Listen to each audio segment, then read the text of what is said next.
musyrikin. Allahumma inna nas'aluka ilman nafi'an wa rizqan thayyiban wa amalan mutaqabbala. Allahumma inna na'udzubika min an nusyrika bika syai'an na'lamuh wa nastaghfiruka lima la na'lamuh. Amin ya rabbal alamin. Bapak Ibu jamaah salat subuh yang semoga dirahmati Allah. Alhamdulillah, puji syukur senantiasa kita haturkan kehadirat Allah atas segala karunia, nikmat dan inayah yang Allah berikan kepada kita. Salawat teriring salam semoga tercurah kepada junjungan kita Rasulullah Muhammad SAW, kepada keluarga beliau, para sahabatnya dan umat beliau yang tetap berpegang kepada agama ini sampai hari berbangkit. Bapak Ibu yang semoga dirahmati Allah, pada kesempatan pagi hari ini kita akan melanjutkan materi kajian faraid atau waris. Insyaallah kita akan membahas mengenai ashabul furud dan juga munasahat. Namun sebelum itu jamaah yang semoga dirahmati Allah, bahwa ingin kami sampaikan bahwa salah satu di antara keinginan dan cita-cita orang tua kita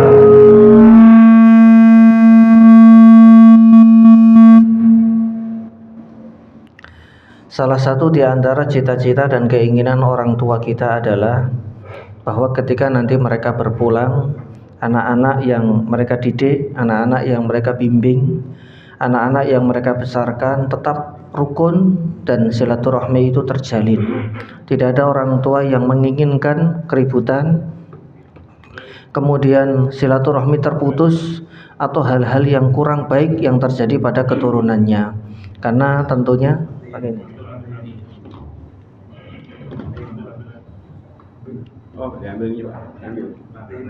ini dimatiin.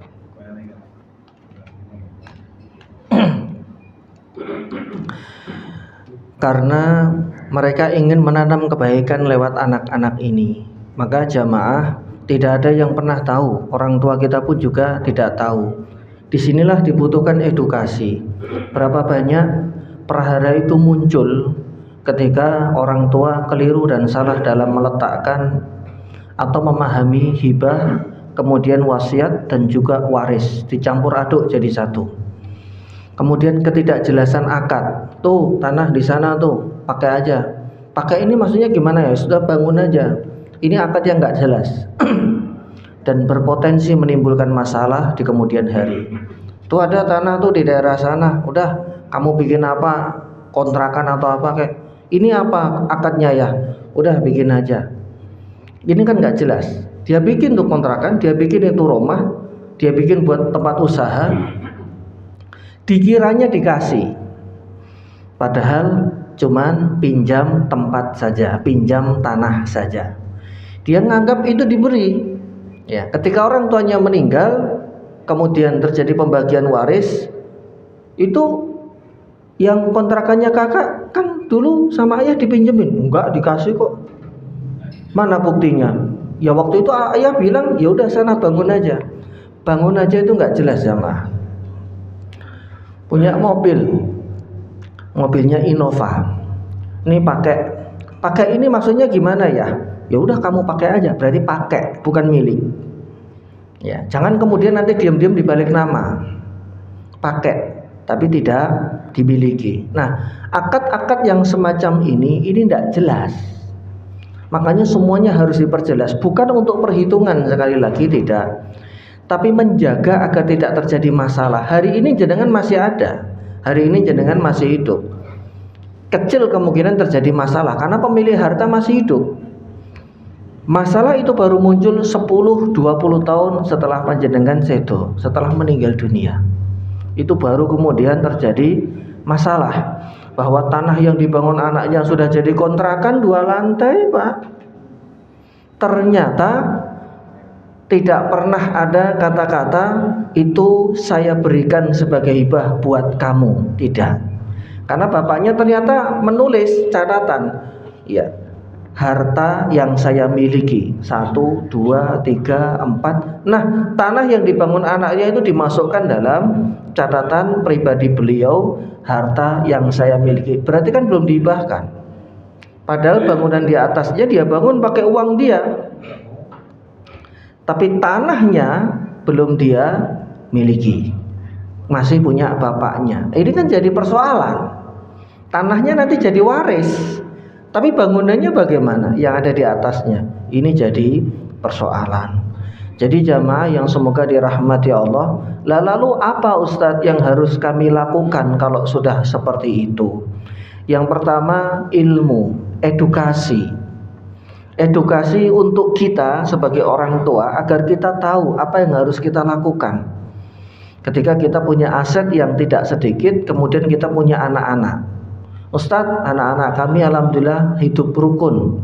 Insya Allah tidak terjadi keributan. Insya Allah tidak saling ambil cakar mencakar. Ya nggak mungkin lah Ustadz lah.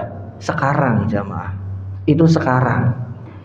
Ya, kita nggak pernah tahu 10 tahun berikutnya yang akan terjadi apa.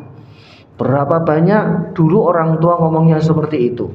Anak-anaknya yang bercerita, ayah dulu tidak memprediksi hal ini akan terjadi, karena memang kami baik-baik saja, sampai kemudian ada dari kami yang punya kebutuhan, apalagi kita habis melalui fase COVID itu jamaah, dampak ekonominya tuh belum selesai loh, panjang dampak ekonominya, apalagi kondisi yang sekarang ya, ekonomi kita turun, jatuh, banyak yang di PHK, cuman ini nggak diangkat saja di media, nggak diangkat di berita.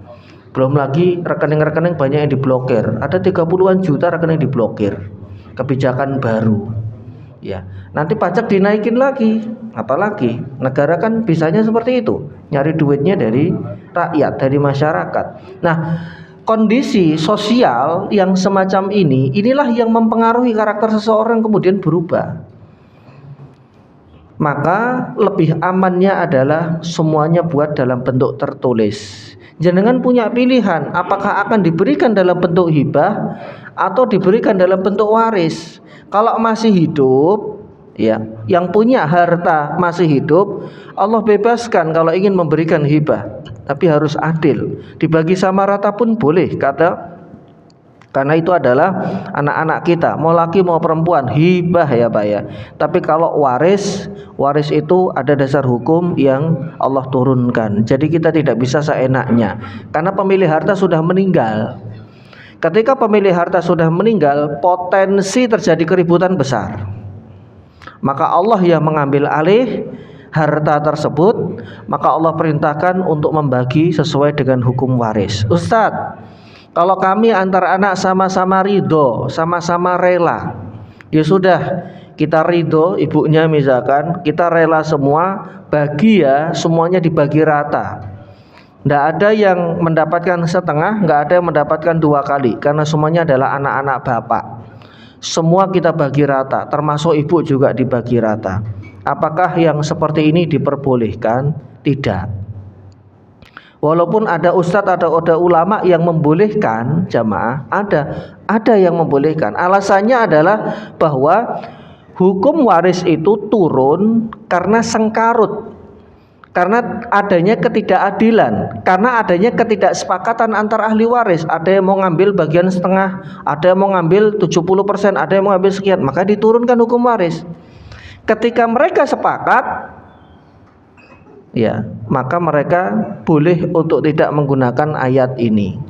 Kalau saya bolehkan analogi, ridhonya seseorang terhadap sebuah pelanggaran, apa itu dikatakan boleh? Ada 5 orang, 10 orang. Ya.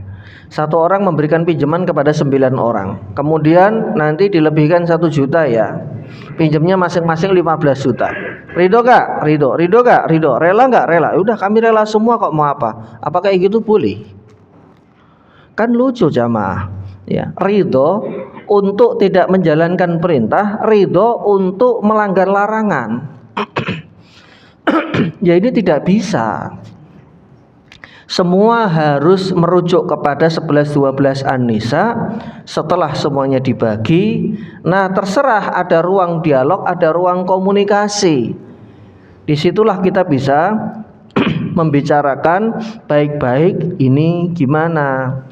Yang perempuan ini kan nungguin bapak, nungguin mama, ya, ngurusin. Kalian semuanya kan ngerantau, jauh semuanya. Nengokin bapak waktu sakit aja ndak pernah. Mohon maaf, nyebokin aja ndak. rumah sakit juga kami. Bukan kami pamrih minta imbalan, enggak. Tapi kalau terus kakak-kakak ini, mas-masnya ini bagiannya 2 kali, apa ya sampean itu tego, ya sudah, masing-masing dari kami berikan 30%-nya. Kami bahkan untuk karena kalian adik perempuan yang ngurusin bapak, misalkan begitu, sudah selesai.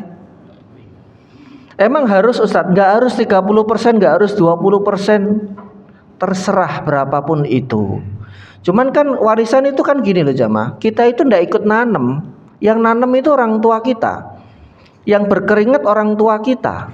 Kita nggak ikut nanem, kita nggak ikut ngerumat, kita nggak ikut ngurusi, nggak ikut ngembangkan, tahu-tahu kita dapat bagiannya 20%. 20% dari 1 M itu kan lumayan banyak, 200 juta. Misalkan warisannya ada 1 M begitu. Kita tinggal duduk saja kemudian dapat. Nah, maka kalau sudah tahu demikian, ya nyun sewu, jangan kemudian kemaruk, jangan kemudian ya meminta sesuatu yang lebih. Karena belum ada ceritanya orang kaya dari mendapatkan warisan. Biasanya ndak berkah. Entah uangnya habisnya cepat, entah uangnya digunakan untuk hal-hal yang tidak bermanfaat, tahu-tahu habis saja. Kenapa? Karena kita dosanya 2. Yang pertama, dosa memutus silaturahmi. Karena yang jenengan ambil itu haknya adiknya atau mungkin kakaknya atau ahli waris lain. Sedangkan Nabi bersabda dalam hadis Bukhari, la yadkhulul jannata qati'ur rahmin. Tidak akan masuk surga orang yang memutus silaturahmi. Karena perbuatan itu akhirnya tidak saling tegur sapa. Yang kedua, dosa zalim, memakan harta yang bukan menjadi haknya. Toh kita nggak ikut nanem, yang berkeringat dan berdarah-darah itu bapak ibu kita. Beliau yang punya aset banyak karena dulu pintar ngelola keuangan, pintar nabung, punya usaha. Waktu kita masih kecil, ya waktu kita masih SD, wah itu dari pagi ketemu malam beliau pontang-panting ngumpulin sedikit demi sedikit bisa beli aset. Kemudian beliau berpulang. Kita yang tidak ikut sama sekali, yang nggak ikut ngurusi sama sekali, tiba-tiba dapat rumah 1, 20% itu misalkan dihargai rumah, dapat rumah 1, dapat tanah. Ini kan sudah bersyukur jamaah. Kalau melihatnya dari sudut pandang syukur.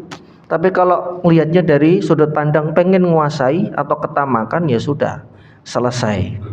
Maka yang terjadi adalah keberkahan itu akan tercabut. Maka kita yang minim ilmu, yang kesulitan memahami, bisa mewasiatkan kepada mereka, kepada anak-anak, kalau jenengan mau kasih hibah, berarti saat itu juga beralih kepemilikan. Dan hibah itu harus balik nama loh Pak, karena kalau tidak itu ngegantung. Apakah itu nanti jadi wasiat atau hibah jadinya? Kalau wasiat kan gugur. Wasiat yang ditujukan kepada ahli waris. Ustadz, kalau balik nama atas nama anak saya, padahal niatnya saya ingin ngasih dia sesuatu agar dia nanti nggak kesulitan. Terus anak saya kena pinjol misalkan, digadain bagaimana Ustadz? Itu sebetulnya tinggal teknis sih Pak. Jenengan kasih balik nama, tapi surat-surat jenengan pegang. Jenengan pegang, sudah dalam bentuk hibah, tapi Anda tidak bisa memanfaatkan surat ini sama sekali. Tempat mah silakan ditempati. Kalau mau ditempati atau dipakai dulu buat usaha orang tuanya. Jadi hibah bersyarat, ya memang sudah diberikan, sudah pernah diakadkan, bahkan sudah balik nama.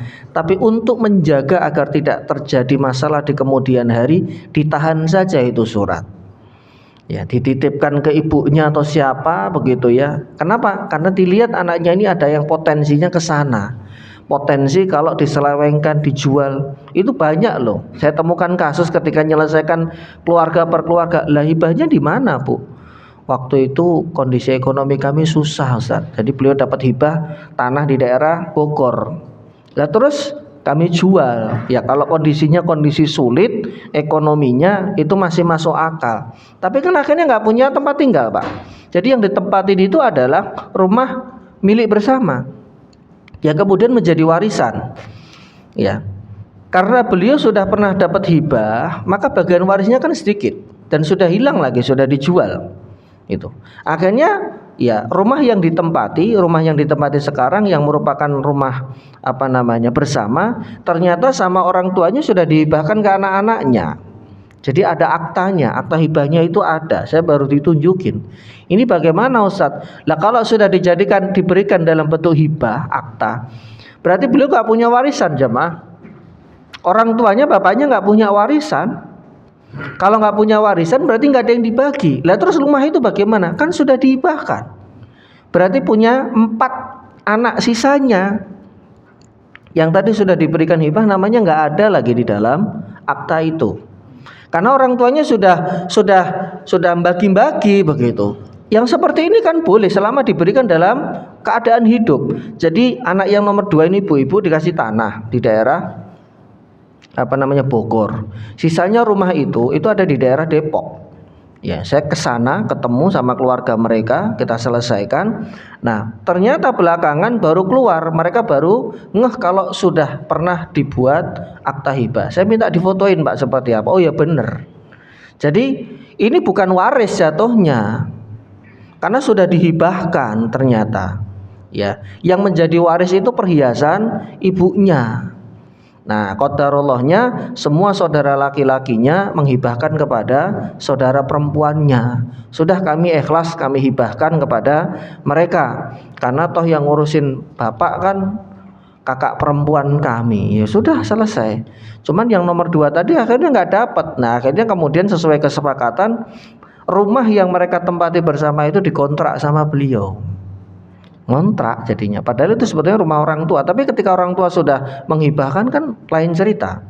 Jadi beliau nggak dapat bagian waris karena sudah dapat hibah. Nah, rumah yang ditempati itu ya ditempati orang tua itu sudah dihibahkan kepada anak-anaknya. Anak-anaknya mah mencar kemana-mana, ada yang di Jakarta, ada yang di Depok. Tapi kan ini jalurnya bukan jalur waris, ternyata jalur hibah. Hibah yang sudah diatasnamakan mereka, cuman mereka tidak tahu anak-anak ini kalau ternyata sudah dihibahkan. Kadang begitu, Pak. Dan itu nggak jadi soal. Ini kan urusan yang punya harta gitu loh. Orang tua menghibahkan kepada anaknya diem-diem, itu nggak masalah. Taunya mereka sudah balik nama atas nama mereka masing-masing misalkan. Jadi misalkan bapaknya punya anaknya ada 5 misalkan. Rumahnya ada 6, yuk masing-masing dibalik nama tanpa sepengetahuan mereka begitu. Kemudian disimpan di brankas beliau, di situ ada catatan, ini adalah hibah saya untuk anak-anak saya. Semuanya diberikan satu persatu. Taunya setelah meninggal, 3 tahun setelah meninggal tuh brankas dibuka. Loh, bapak itu sudah bikin kayak begini ternyata. Ya udah tinggal dibagikan, nih bagianmu, nih bagianmu.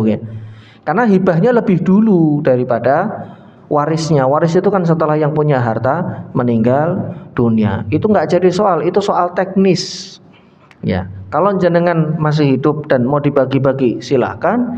Tapi kalau mau diserahkan kepada hukum waris, maka wasiatkan kepada mereka. Nah, nanti kalau bapak ndak ada, bapak mau pembagian sesuai dengan agama, sesuai dengan hukum waris. Sudah selesai. Tanpa jenengan wasiatkan pun mereka wajib menjalankan itu. Cuman kan biasanya anak-anak itu lebih diperkuat dengan ucapan itu lebih nyantol begitu, Pak. Lebih jadi atensi. Karena kalau kita nggak ngomong apa-apa, mereka nggak pernah teredukasi, nggak pernah hadir dalam majelis seperti ini, ya nanti semaunya takutnya.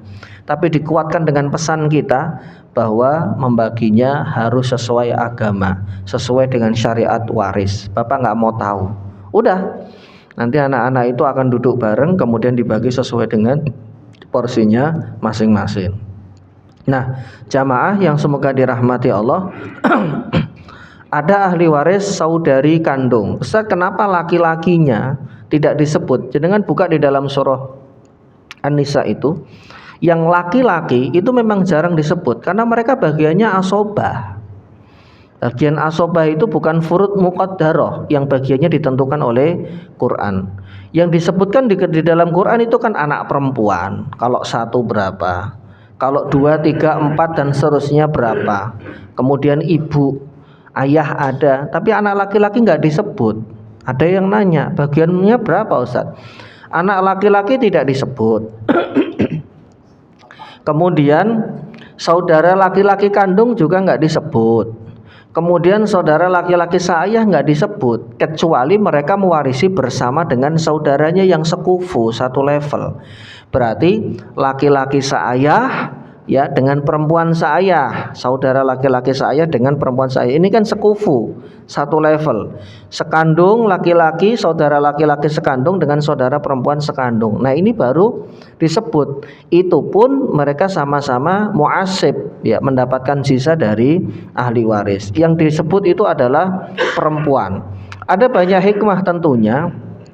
Salah satunya adalah perempuan yang sama sekali tidak dianggap, bahkan tidak mendapatkan warisan di zaman jahiliyah, justru nama mereka yang tercantum di Quran sebagai orang yang mengambil bagian waris dengan skema fard, bagian yang ditentukan oleh Allah Subhanahu wa taala. Seorang saudari kandung mendapatkan warisan setengah dari harta almarhum dengan syarat jadi saudari kandung, bisa kakak, bisa adik, bagiannya setengah. Syaratnya apa? Satu, tidak ada yang menyertainya dari saudari yang sama. Seorang diri Pak maksudnya. Dia seorang diri. Jadi kalau punya adik perempuan satu yang meninggal kakaknya, maka adik ini bisa mendapatkan warisan. Syarat dan ketentuan berlaku. Kalau ada anak laki-laki yang nggak dapat, kan saya sering sampaikan itu rumus untuk memudahkan kita dalam mengingat. Siapapun yang di rumahnya ada anak laki-laki, punya anak laki-laki, ya, maka warisan ini pasti nggak akan keluar. Nggak akan melebar ke saudari kandung, ke saudara kandung. Yang mereka ini, nyun sewu mohon maaf, potensi terjadinya prahara itu lebih besar karena melebar bukan ke inti. Ustadz kok begitu ya Ustadz ya? Iya, karena semangat dari waris ini adalah semangat silaturahmi. Allah ingin merekatkan kembali hubungan yang sudah lama tidak terjalin komunikasi lewat ini. Orang kan kalau dikasih duit mau jauhnya kayak apapun datang Pak. Mbah, Om, ya ada waktu enggak ke Jakarta? Waduh, saya sibuk bisnis, urusan ini urusan itu, kayaknya nggak sempet deh. Lebaran pulang nggak? Wah enggak kayaknya deh, ini kayaknya sudah nggak pulang lagi. Gini Om, kita mau bagi waris. Om ini dapat piro? Ya asobah Om, asobah piro? Kayaknya sekitar 10 M deh Om. Saya datang besok, langsung beli tiket. Oh 10 M Pak, karena memang warisannya banyak kan begitu. Jadi yang tadinya sama sekali saya hello saja ndak, ketika dengar bagi waris dan dia dapat, wah itu semangatnya luar biasa. Ya, tapi habis itu lupa. Ya, wis ngilang lagi begitu, nggak tahu mbuh gimana ceritanya. Ya, itu memang manusianya seperti itu. Tapi sistem yang Allah buat, sistem yang Allah inginkan adalah ya tetaplah berkomunikasi, tetaplah saling menyapa, jalinlah silaturahmi. Ada tidak ada warisan, tapi dengan adanya ini ya kalian ini menjadi pintu yang terbuka kembali untuk menjalin silaturahmi. Yang kedua, tidak ada mu'asib. Mu'asib itu asobah. Asobah itu adalah ahli waris dari golongan laki-laki. Asobah ada 3, binafsihi, asobah binafsihi, asobah bil ghair, asobah ma'al ghair. Ya, ada 3, yaitu saudaranya. Kalau mereka mewarisi bersama saudaranya, maka berlaku lidzakari mislu hadil unsayain. Jadi Pak, laki-laki mendapatkan 2 kali dari perempuan itu rumusnya ada 4. Yang pertama, kalau mereka antar saudara kandung laki-laki dan perempuan bertemu dalam satu nasab, ini pasti lidzakari mislu hadil unsayain. Dia punya anak laki, dia punya anak perempuan. Satu itu. Yang kedua, asobahnya, muasibnya, bil ghairnya adalah kakak perempuan dengan kakak laki-laki. Jadi saudara kandung, setelah anak saudara kandung. Kalau mereka saling mewarisi bersamaan, maka berlaku lidzakari mislu hadil unsayain. Yang ketiga, saudara dan saudari seayah. Bapaknya pernah nikah 2 kali. Nikah pertama punya 2 anak laki-laki perempuan, istrinya meninggal. Kemudian beliau nikah lagi. Nikah yang kedua punya anak laki-laki dan perempuan. Jadi sepasang. Ini antara mereka namanya saudara seayah. Ya. Kalau salah satu dari mereka ini meninggal dunia, maka saudara seayah itu bisa mendapatkan waris. Ini kan berarti laki-laki perempuan, betul Pak? Ini beda ibu, namanya seayah, bapaknya sama. Ini satu ayah, satu ibu, ini juga sama, saudara kandung. Ingat, kalau ada saudara kandung dan saudara kandung itu berjenis kelamin laki-laki, contoh, ini yang meninggal perempuan nih. Laki-laki perempuan, kemudian adik perempuannya meninggal atau kakak perempuannya meninggal lebih dulu, berarti kan ahli warisnya salah satunya adalah saudara kandung. Tinggal dia sudah nikah atau belum. Ini ngawang Pak ya, mudah-mudahan jenengan bisa nangkep. Kalau dia sudah menikah, berarti ini perempuan punya suami, suaminya ahli waris. Berapa Ustaz bagiannya? Bisa setengah, bisa seperempat, tergantung dia punya anak atau enggak. Kalau dia punya anak, satu laki-laki, suaminya dapat setengah. Kemudian anak laki-lakinya mendapatkan asobah.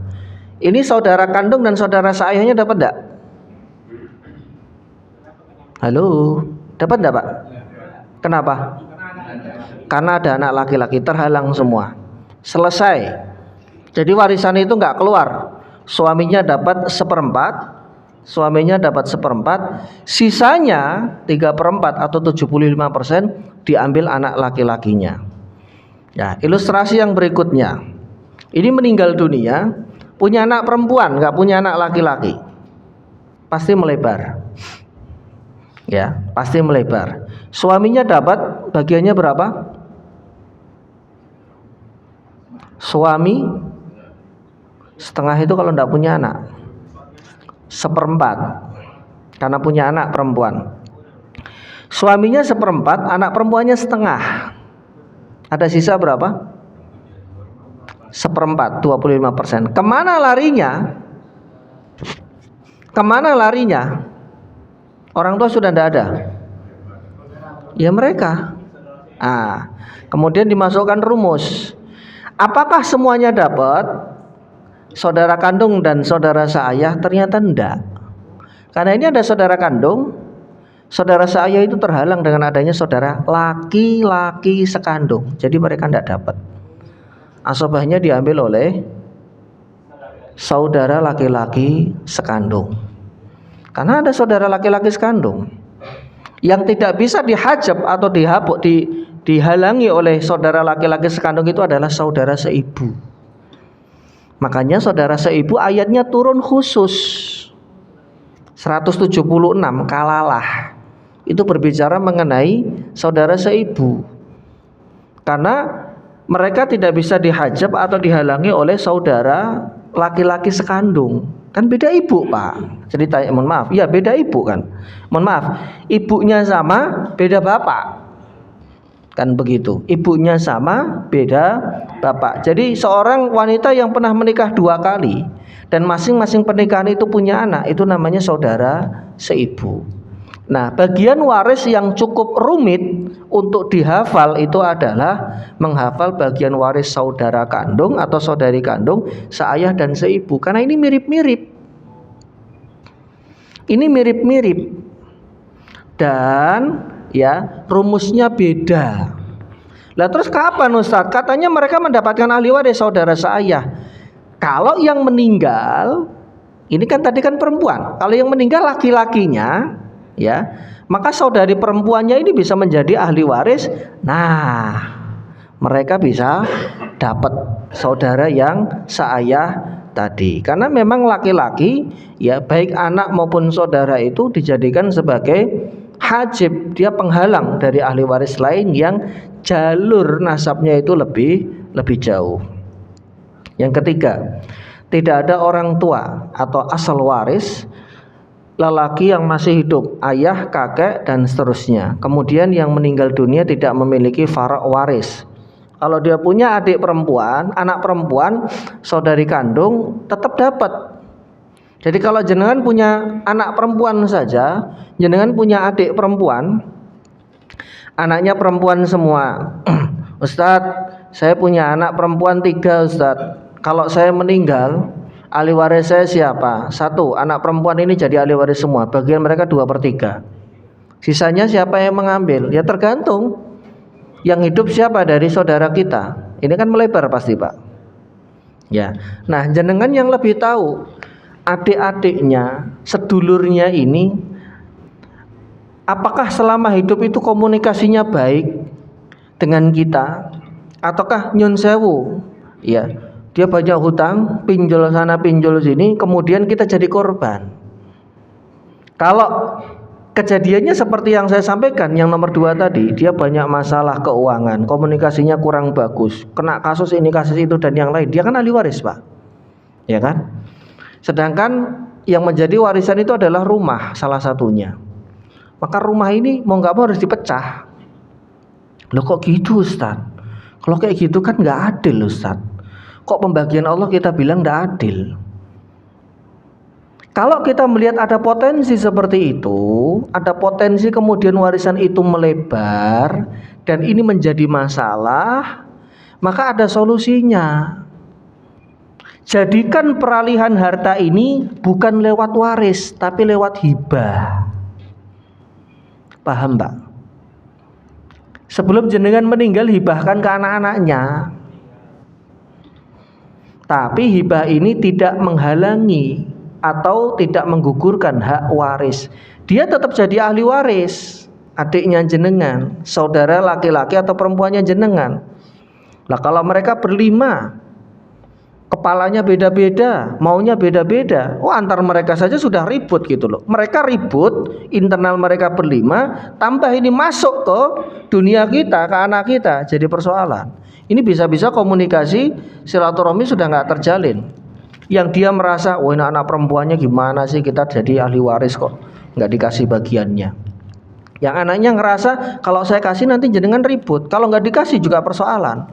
Tapi kalau sudah meninggal dunia, nggak bisa dihapus, mereka ahli waris, mereka dapat.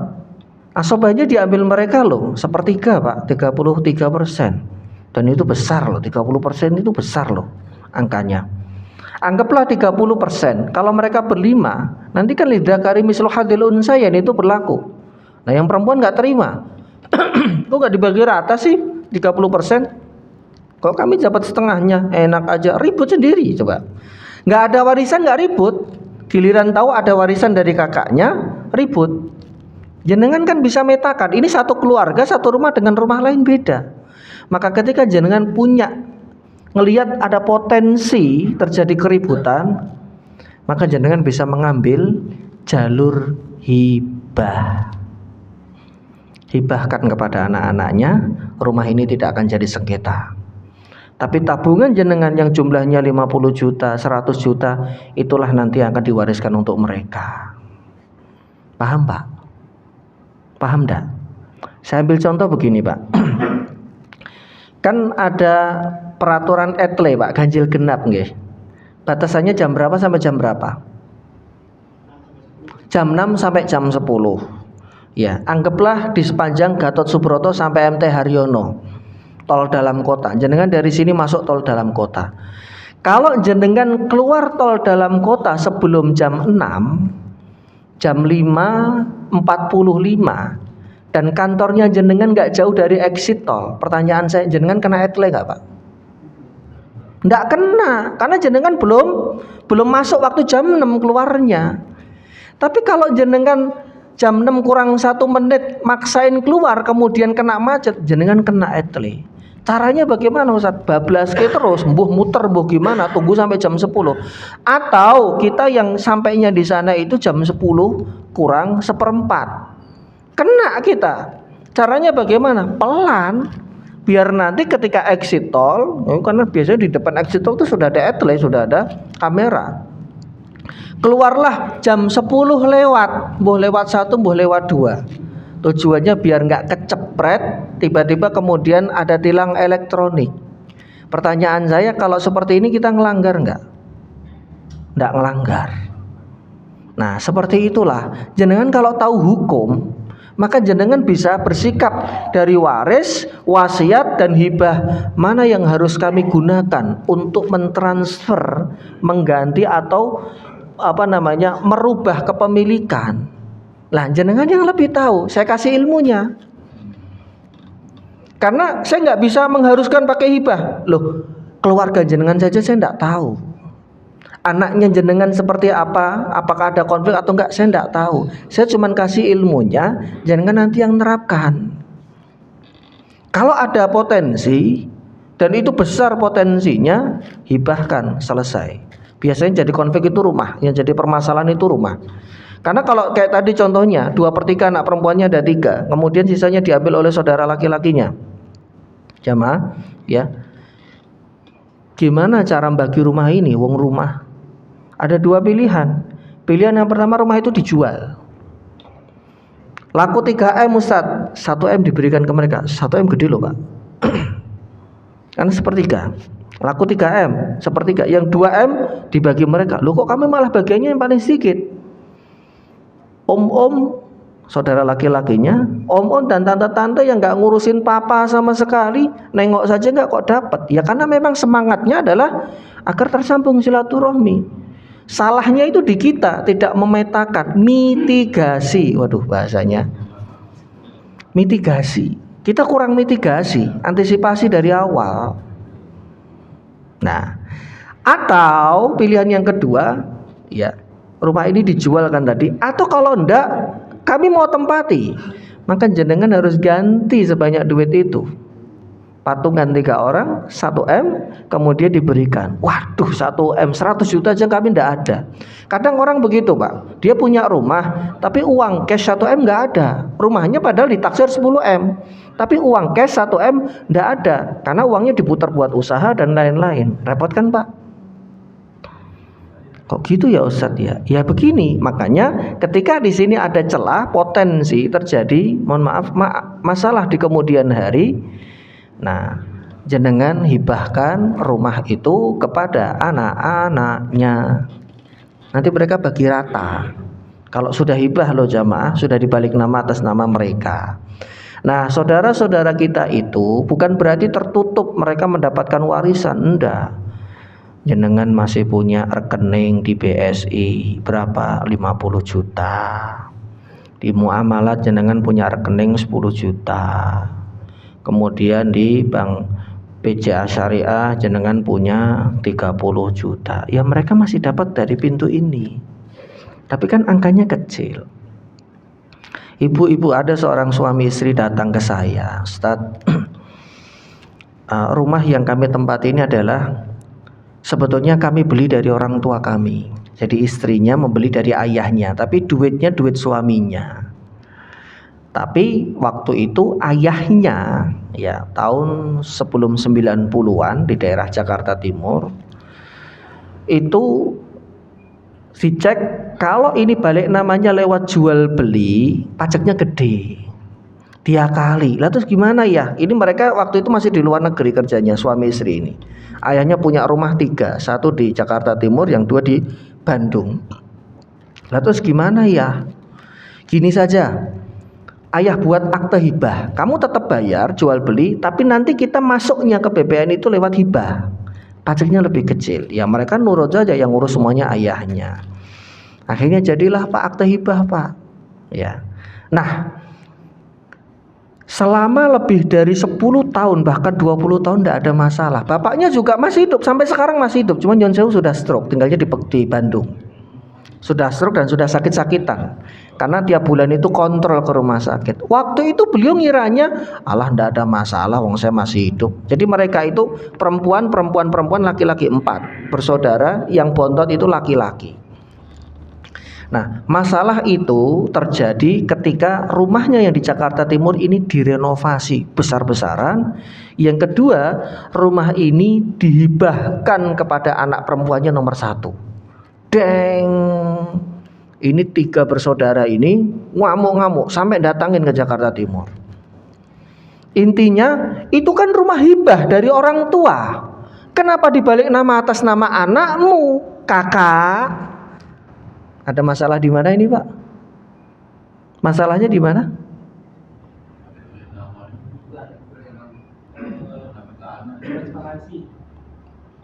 Balik nama ke anaknya bermasalah kah? Kan sudah jadi punyanya, Pak. Nah, anaknya kakak yang nomor 1 ya, menganggapnya itu jual beli dengan bapaknya. Karena tidak ditulis, tanpa sepengetahuan 3 anak yang lain, bapaknya membalik lama lewat jalur hibah, bukan jual beli, agar pajaknya kecil. Ini adalah fakta yang hanya diketahui mereka berdua, ya kan? 3 anaknya tidak tahu. Karena apa? Aktanya hibah. Ada yang salah? Tidak ada yang salah. Aktanya hibah betul. Yang salah itu adalah proses yang tidak tercatat dan tidak disampaikan. Karena bapaknya nganggap, alah nggak apa-apa, mereka nanti tahu sendiri kok, kan bapak masih hidup. Nggak dicatat, nggak dipanggil 3 anaknya ini untuk tanda tangan, nggak dikasih tahu. Padahal kakaknya ini membeli. Rame, ribut, ya, sampai mereka sudah 7 atau 6 tahun tidak saling tegur sapa. Bahkan lebaran mereka nggak saling kunjung. Bapaknya masih hidup. Akhirnya 3 anak ini maksa bapaknya apa? Untuk buat surat pernyataan membatalkan hibah. Nah, disitulah saya dipanggil, diminta. Ustaz, gimana nih Ustaz? Kisruh kayak begini nih, gimana ini Ustaz? Ya kita lacak semuanya, jalurnya sudah benar. Beliau nunjukin saya bukti-buktinya, Pak, bukti transfer ke bapaknya. Ini saya beli Ustaz, saya nggak dapat hibah. Cuman ayah nggak tahu deh sudah nyampein atau belum. Lah kalau ini saya beli, punya saya, kakak pertamanya, terus saya berikan ke anak saya, masalahnya di mana? Kan nggak jadi soal sebetulnya, Pak. Masalahnya itu adalah karena bapaknya tidak punya berita acara, tidak menyampaikan ke 3 anak. Akhirnya mereka tidak, sampai ada kata-kata begini, nanti kalau kakak mati, meninggal dunia, saya akan umumkan di masjid. Karena suaminya itu pengurus yayasan di masjid itu. Orang baik kok, Pak. Saya kenal baik sama beliau. Itu wah, terornya luar biasa antar saudara kandung ini. Nanti kalau diumumkan yang fulan meninggal ini punya tanggungan hutang enggak, saya akan maju dan saya akan bilang dia punya tanggungan hutang berupa rumah ini. Sampai segitu konfliknya. Nah, kemudian apa? Sudah sampai sekarang silaturahmi tidak. Nah, sekarang ini mereka sedang menggugat hibah itu. Lucunya di Indonesia, hibah itu bisa digugat. Wah, tepuk jidat saya. Walaupun beliau sudah konsultasi ke notaris, ke pengacara, nggak bakal bisa, Pak. Tapi undang-undang itu ngasih ruang. Cuma di Indonesia hibah bisa digugat, hati-hati, Pak. Hibah itu bisa digugat di sini. Padahal sudah diberikan begitu. Ustadz, bukannya pemberian orang tua ke anak bisa dicabut? Betul. Nyon sewu. Nih HP misalkan, bapaknya ngasih, nak, bapak beliin HP. Ya, pemberian seseorang kepada orang lain itu nggak boleh diambil. Sudah ngasih wakaf buat masjid berupa karpet, nggak jadi, nggak terpilih. Lah kok diambil? Ini dosa besar. Nabi sampai mengibaratkan seperti seekor anjing yang menjilat kembali ludahannya.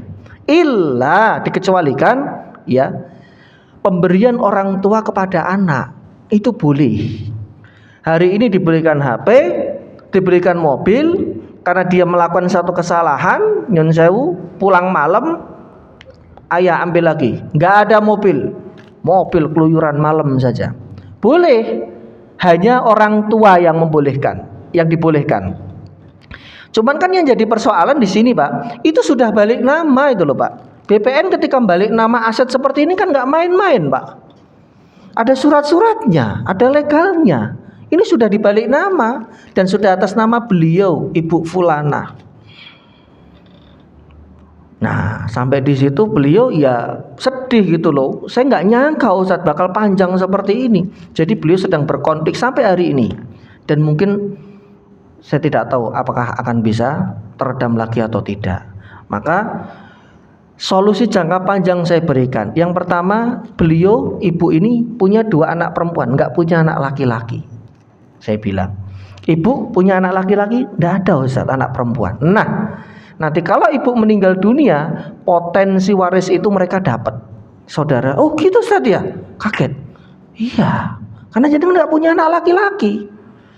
Nah, saya tanya dari suaminya nyebutkan gitu, beliau ada saudara juga. Jadi dari bapak dan dari jalur ibu, dua jalur yang berpotensi ahli waris. Yang lain selain dari inti itu adalah saudara kandungnya. Dan itu potensi terjadinya masalah loh Pak Bu. Waduh, gimana Ustadz? Solusinya bagaimana? Hibahkan. Agar tidak menjadi masalah di kemudian hari, hibahkan aset yang Bapak punya kepada anak-anaknya. Tapi hibah ini tidak menggugurkan hak waris mereka. Artinya kalau bapak dan ibu punya tabungan, ibu megang tabungan rekening, bapak megang tabungan. Nah, dari rekening inilah yang kemudian akan menjadi bagian waris mereka. Jadi kita tidak memberikan semuanya kepada mereka bagian sepertiga, Pak. Tapi bagian yang sudah dikurangi. Kalau saya berikan contoh ketika saya ngobrol sama ibu, bapak dan ibu masing-masing punya 10 M. Maka ilustrasinya kalau ibu meninggal dunia lebih dulu kemudian baru bapaknya, anak perempuannya itu cuma dapat 2/3. 2/3 dari 10 itu berapa? Sekitar 6,5 M, ya. Sisanya 3,5 M itu diwariskan kepada saudara. Wah, padahal mereka jahat banget Ustadz sama saya. Memang ceritanya seperti itu.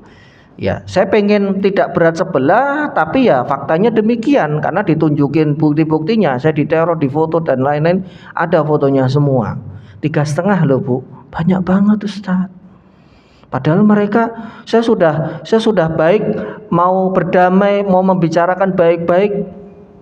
Kalau terus mereka dapat segitu, kok kayaknya nggak ridho Ustaz. Maka saya kasih tahu, masing-masing hukum itu punya konsekuensi. Masing-masing dari hibah, wasiat dan waris itu punya konsekuensinya, Bu. Ya. Maka kalau ibu pengen mengecilkan angka itu dari 10 M, 9 M hibahkan kedua anaknya. Jebret. Sisa 1 M itu buat ibu hidup. Nah, nanti kalau meninggal dunia, 1 M inilah yang jadi warisan kedua anak ibu yang tetap mendapatkan 2/3 dan asobahnya diambil oleh saudara laki-laki perempuan, 2 perempuan 1 laki-laki. Tapi kan dari 1 M Pak, bukan dari 10 M. Jangan paham gak Pak? Paham gak Pak? Mengecilkan angka kayak orang ngakalin pajak. Gimana biar pengeluaran masukkan ke dalam pengeluaran kantor, pengeluaran perusahaan. Karena pajak perusahaan dengan pribadi kan beda Pak. Ya. Pajak pribadi kan kalau nggak salah berapa persen itu? 11 atau berapa itu? Potong pajak setelah kita terima gaji. Ya. Jadi disitulah kemudian kita bisa mengambil satu keputusan karena kita melihat adanya potensi konflik yang terjadi di rumah tersebut. Sampai sekarang saya kasihan sebetulnya, tapi bagaimana ya? Akhirnya kemudian solusi yang lain yang kami berikan adalah satu hibah itu. Yang kedua, anggaplah Bu, memang ini adalah hibah, tapi sebetulnya tidak. 2 rumah yang ada di Bandung, apa Ibu kepingin juga? Karena Ibu udah jadi ahli warisnya kalau bapaknya meninggal dunia. Ustadz, kami berdamai dengan saudara kami saja saya sudah senang. Saya nggak mau ngelirik itu. Artinya kalaupun itu dibagi sebagai waris, bagian saya ikhlaskan buat adik-adik saya. Yang penting kami bisa hidup rukun lagi. Karena masih ada 2 rumah di Bandung. Ya kalau memang itu yang ibu ambil, saya setuju. Walaupun rugi kan, ini kan jual beli. Rumah yang ada di Jakarta Timur sekarang ini kan jual beli, bukan hibah dari orang tuanya. Kalaupun hibah, ya 1 anak sama anak yang lain ya dikasih. Maksud 1 anak doang yang dikasih. Cuman kan di situ ada miskomunikasi jamaah. Ini buat pelajaran kita. Jangan apa-apa kalau urusan penting rumah tanah, jangan cuman lesan. Bangun. Udah bikin aja kontrakan, udah bikin aja warung, bikin ki opo Pak? AKT nyon sewu. Niki nopo nak AKT? Pinjam, hak guna, hak pakai atau hak milik? Ya wis pokoknya jangan mau kalau nggak jelas. Contoh yang lain adalah beli rumah lewat skema cicilan, patungan saudara-saudara untuk orang tua. Ini juga nggak jelas. Ya. Karena nanti urun kan, masing-masing tiap bulan urun. Ada yang nggak bisa ngelanjutin, akhirnya dihandle satu orang. Nanti ketika orang tua meninggal, itu jadi konflik loh rumah. Mending jenengan punya uang lebih, beli saja rumahnya, pakai duit jenengan pure, 4 saudara jenengan nggak usah terlibat. Nanti apa? Orang tua biar tinggal di situ, jadi hak pakai. Surat mah kita yang pegang. Nah ternyata orang tua nggak tinggal sendiri, ada 1 atau 2 adik kita yang sudah berkeluarga tinggal di situ, nggak masalah. Yang penting kepemilikan ini jelas, karena masalah itu terjadi ketika terjadi dualisme kepemilikan atau 3 orang pemiliknya masing-masing merasa pernah nyicil. Ini kan rumah saya juga, sampai nyicil piro? 2 bulan tok sih mas. 2 bulan tok kok mengklaim? Sampai piro nyicil? Ya waktu itu cuma ngasih DP. Padahal kakaknya ini ya pembayaran total itu beliau 85%. Lah kok kemudian adik-adiknya juga, kan masalah itu aja sudah tidak enak gitu loh Pak. Komunikasi sudah tidak terbangun dan tidak terjalin dengan baik. Nah, karena alasan inilah jenengan hadir dalam majelis pengajian ini, agar tahu kemudian bisa mengambil keputusan atau mengambil sikap sesuai dengan porsinya. Karena yang lebih tahu isi dalam rumah tangga ya panjenengan semua. Saya tidak tahu. Kalau sudah urusan internal saya tidak ikut campur. Bagian saya cuma setengah, seperempat, bagi gitu doang. Selebihnya monggo dimusyawarahkan sendiri. Saya selesai sampai di situ. Saya tidak ikut campur soal hibah kemudian ini, itu domain internal jenengan. Selebihnya saya tidak ikut campur. Kalau ditanya saya jawab. Kalau saya tidak ditanya, ya saya diam saja. Lawang sudah masalah teknis kan begitu. Jadi ini yang bisa kita sampaikan. Semoga yang sedikit ini bermanfaat. Insya Allah kita sambung di lain kesempatan. Silakan jika ada yang mau ditanyakan. Masya Allah. Oh monggo silakan. Saya pernah mendengar kajian. Okay. Hibah itu untuk anak laki-laki dan perempuan harus sama. Tapi Pak Ustadz tadi bilang bahwa orang itu mempunyai rumah 6. Okay. 6 itu letaknya kan masing-masing. Okay.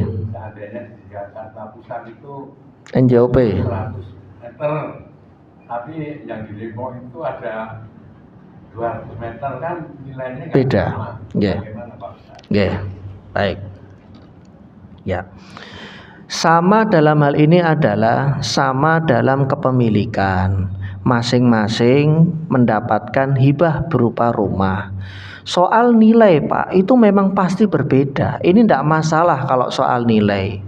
Kenapa yang itu dikasih yang di Jakarta Pusat NJOP-nya 20 juta, yang ini dikasih di Depok yang NJOP-nya cuman misalkan 5 juta. Ya terserah jenengan yang punya harta jenengan. Yang penting kan dapat semua gitu loh Pak. Jadi mereka atau agama itu melihatnya mereka dibagi semua. Karena keadilan itu sulit untuk diwujudkan. Tetap kita hati itu nggak bisa bohong. Ini yang paling rajin sergap nih. Bapak dicucikan bajunya, dimasakkan. Kalau sakit dia yang paling dulu. Tak kasih yang Jakarta Pusat. Yang di sekitaran Masjid Al-Hidayah NJOP-nya 25 juta. Ya monggo, karena memang dia berbeda dengan anak-anak kita yang lain. Begitu. Misalkan ya, atau sebaliknya, itu soal angka, soal nilai dari sebuah properti itu nggak jadi soal. Bukan mesti harus sama. Lah kalau sama nanti subsidi malah susah, Pak. Ini Bapak punya 6 ya, rumah ya. Kamu yang di NJOP Jakarta itu yang mahal. Nanti kalau dijual ya, surplus sisain ke sana. Wah, repot, Pak. Repot kalau kayak begitu. Yang kecil udah kamu nggak usah banyak ngomong. Kamu yang paling kecil, angkanya gitu. Nggak punya suara. Nggak. Ya. Bagi sama rata, kalau kita punya harta yang lebih, soal NJOP itu wewenang jenengan. Ngelihat masing-masing anak ini ya, mana yang lebih ya, kita tidak bisa memungkiri karena memang ada anak kita yang rajin nurut. Itu mungkin kita kasih lebih sebagai reward karena yang punya harta masih hidup. Tapi lain cerita kalau jenengan gak hibahkan, nah baru dibagi sesuai hukum waris. Nanti yang berbicara adalah nilai. Yang berbicara adalah nilai. Karena apa? Yang punya harta sudah meninggal. Maka semua rumah ini di total harganya sekian, ya dibagi dalam bentuk angka duitnya berapa. Seperti itu. Gitu Pak nggih. Ya. Sudah paham atau masih ngeganjel? Paham. Pripun? Ya, sangkain saya itu ya kalau yang di sini harga 1 M yang di Depok cuma 500 Nggih. juta itu nggak sama, jadi saya nanti ya yang di sana ditanya ditambahin 500 juta biar sama-sama 1 M. Kalau jenengan punya harta lebih, rezeki lebih, itu bisa ditempuh. Itu kan teknis, Pak. Misalkan kamu tak kasih yang aja di sini 1 M, yang ada di sana 500 juta. Nih Bapak tambahin 500 biar sama. Jangan punya duit lebih, monggo. Lah, saya enggak punya duit Ustaz, punyanya cuma rumah. Ya sudah. Yang penting masing-masing dapat, begitu. Jadi adil itu yang penting semuanya dapat. Memang kita nggak memungkiri dia angka, karena itu akan susah banget, Pak. Gitu. Itu saja sudah cukup. Mereka senang. Karena yang punya harta masih hidup. Jadi kuncinya di situ, yang membedakan adalah yang punya harta masih hidup.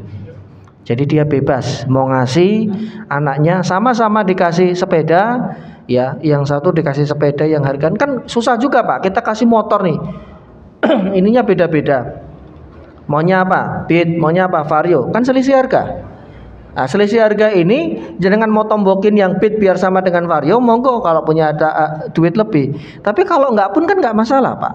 Enggak mesti semua anak itu diberikan Toyota Avanza semua.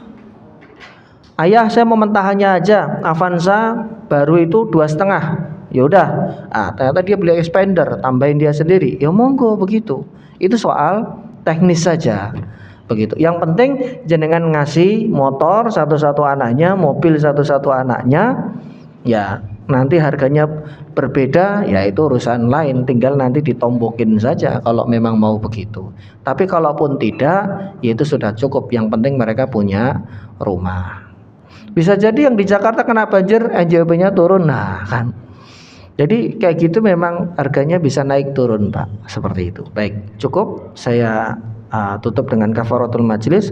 Subhanakallahumma bihamdika asyhadu an la ilaha illa anta astaghfiruka wa atubu ilaik. Billahi taufiq wal hidayah. Wassalamualaikum warahmatullahi wabarakatuh.